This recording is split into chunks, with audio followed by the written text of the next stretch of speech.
Hello again, Noles fans. Jeff Culhane here with you. We are excited once again to bring you the Vice President and Director of Athletics here at Florida State University, Mr. Michael Alford. Great to talk to you once again. Business picking up, sir. Things are happening, and we got a lot going on around Florida State Athletics, and that's what we're talking about here today. Well, you can say that again. You got basketball kicking off. Volleyball's off to a great start. Just had a great weekend. Soccer's going. Softball scrimmages going on this last weekend. We got a tennis tournament that I was at. I was at swimming and diving against Georgia this last weekend.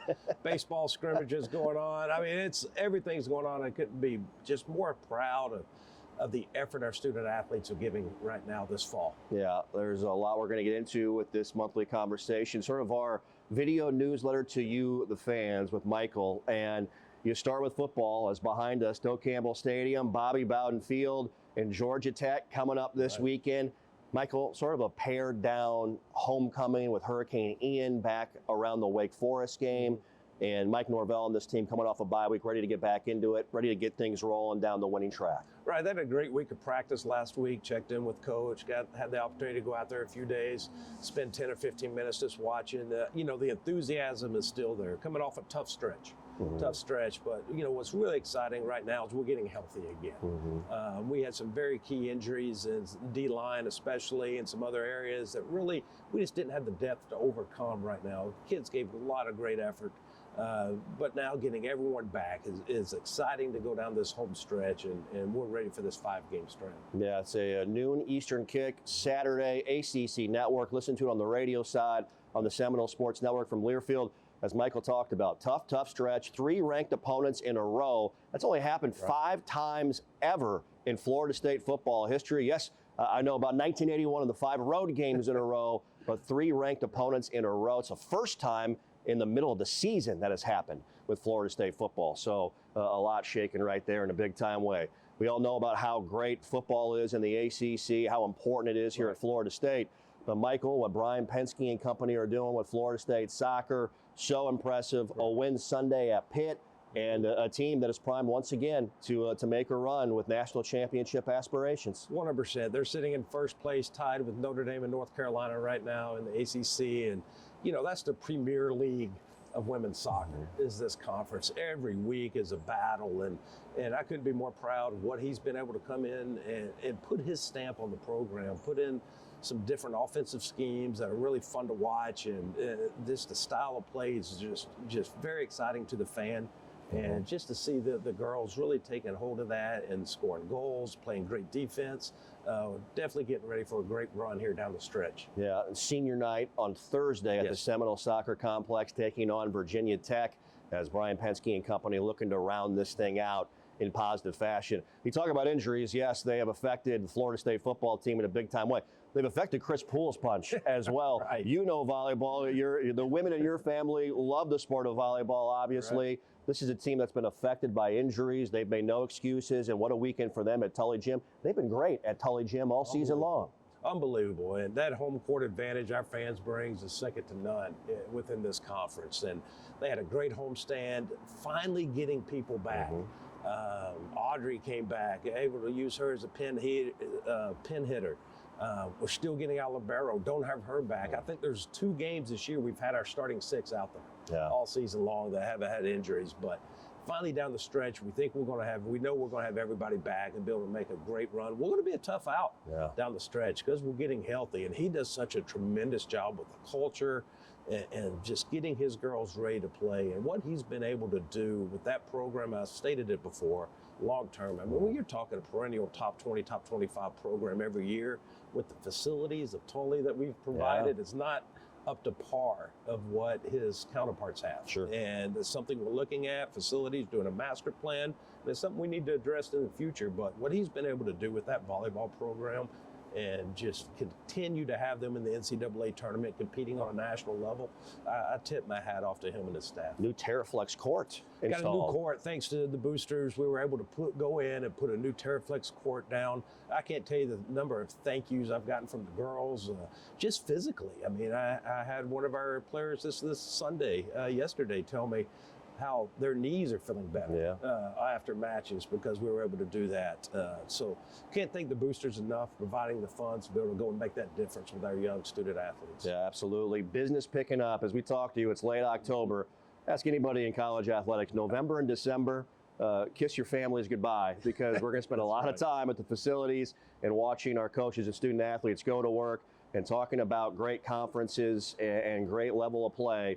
College basketball in the ACC, as good as it gets. We just had ACC tip-off media day in Charlotte for both the Florida State men and women, Michael, and the preseason polls are out. The men selected 5th, the women selected 9th. Leonard Hamilton, going to have his group ready to play. And I know we all are very excited to see Brooke Wyckoff in year number 1 officially as the full-time head coach at Florida State. I mean, you see what Leonard's doing with the program, and I tease him. I ask him how we're going to be this year, and he gets a little smile. Says we're going to be okay. So he really likes his team. We're going to be young, of course, but that style of play really creates problems with everyone that we're going to play in the ACC, and just how well he schemes and game plans. Is just marvelous to watch, and being able to talk to him going into each game and just hearing how he's going to counterattack opponents. It's just something else that the student athletes buy into.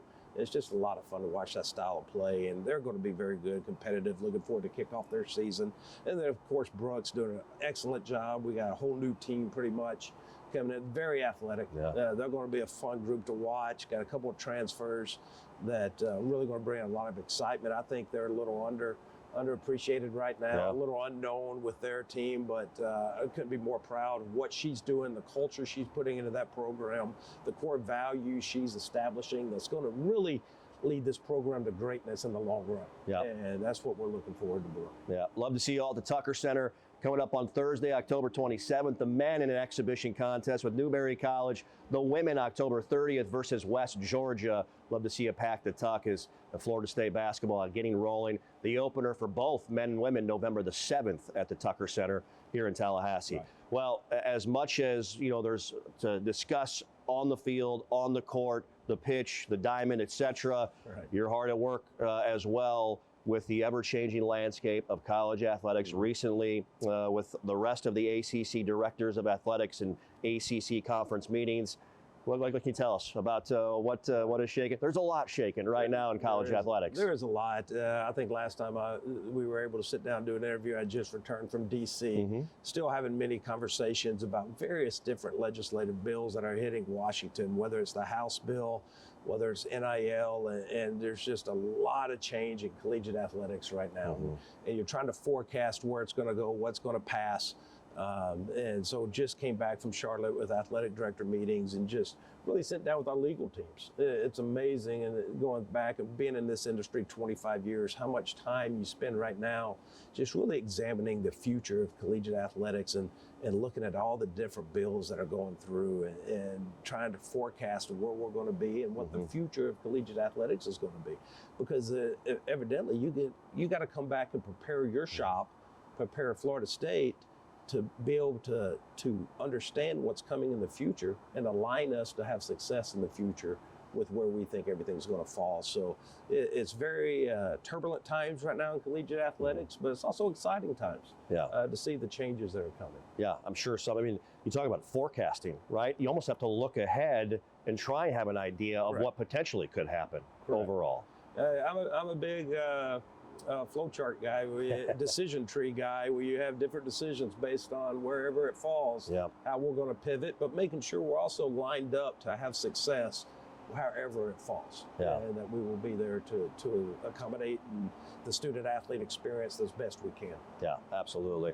I'm sure many of you have seen our student athletes, their social media accounts have been abuzz and been very busy with the diversity and inclusion efforts, which were triggered by the NCAA's adapting a specific date and recognizing those efforts. Very inspiring across the board, with so many, creating more and more awareness for what is going on. And I know it's something that you are locked in on. And it's a big piece of the puzzle for you. Very in a big way. piece of the puzzle. Our student athletes are amazing. They come, we have great conversations, check in on them all the time. They know that I have an open door policy. They can come talk to me anytime about any situation they're going through. And, we have Unity Walk with our student athletes coming up this Wednesday morning. I know this summer, several of our athletes went with the ACC conference to the Edmund Pettus Bridge over in Selma and had that opportunity to go through and see the history of that and go through the museum. And I'm fortunate, I've done that a couple times. Wow. Been over there and just seen the impact and talked to people that were actually on that walk. And it's very inspiring, and it's great to see our student athletes using their platform to make the world a better place. Yeah. And I couldn't be more proud of them and the voices that they're putting forth and just the communication we have about what we're doing to better their lives and the suggestions they give me. And it's just great communication, great group of student athletes that represent our boosters, our donors, our alumni in this university in a first-class manner. Yeah, hearing Derek McClendon from Football talk about Just it. amazing. Amazing stuff, to say the least. Well, as we wrap things up, Stephen Ponder and his team at Seminole Boosters, they've been very, very busy connecting with all of you and many of you Noles out there around the country and around the world. Michael, this is something you know a ton about, very, very important for the success of Florida State University. They're about to launch the campaign to raise annual funds, and 2023 season tickets right around the corner. Right around the corner. The annual fund, I've said it when I got here 2 years ago, is the most important thing to our athletic department. It is the lifeblood. And we need to get our numbers up. There's no doubt about it. We're at about 12,500 right now. We're middle of our conference in number of donors to the athletic department. But yet we have the most alumni, 375 alumni. We're more than 50,000 more than North Carolina. Yeah. And so it's just amazing stats. And when you look at how well we do, but we have such great support. Looking at the renovations that we're doing here at Doak, it's a must. Because when you look at our revenue that comes out of football stadiums on game days, we're $13 million behind the average SEC team, and we're $9 million behind the average Big Ten team. Yeah. So that's an area that we control, that we can make the difference up in the TV contract. Yeah. So we're looking at different revenue streams that we can help support our student athletes, so we can compete amongst our peers across the country. And it's just all kinds of analytics we're looking at doing, but that is the biggest one that stands out to me is we haven't changed pricing in this stadium in a long time. And when you compare it to the peers across the country, it's something that we can do. Yeah, can't wait to see some of the changes in facilities. I know you can as well. You can make a difference by going online to SeminoleBoosters.com. Michael, it's always a pleasure. Always a There's pleasure. not, you got nothing going on. You can hang out with us for 20 minutes. I could. Appreciate your time. Anytime I could talk about the changes and looking at the future, and really it's just the providing the very best experience we can for our student athletes, because we got 550 of them that have just the most amazing stories. And just being around them on a daily basis and getting their feedback, and it should make every donor, every alum, and everyone in this Tallahassee community very proud. Yeah, absolutely. He's Michael Alford. My name is Jeff Culhane. Big thanks to Leo Georgie, Bella D'Souza, and Mike Gerzabek as well for their work producing our Seminole Sit Down here today. Keep it locked in for all things Noles right here on Seminoles.com, and go Noles. Go Noles.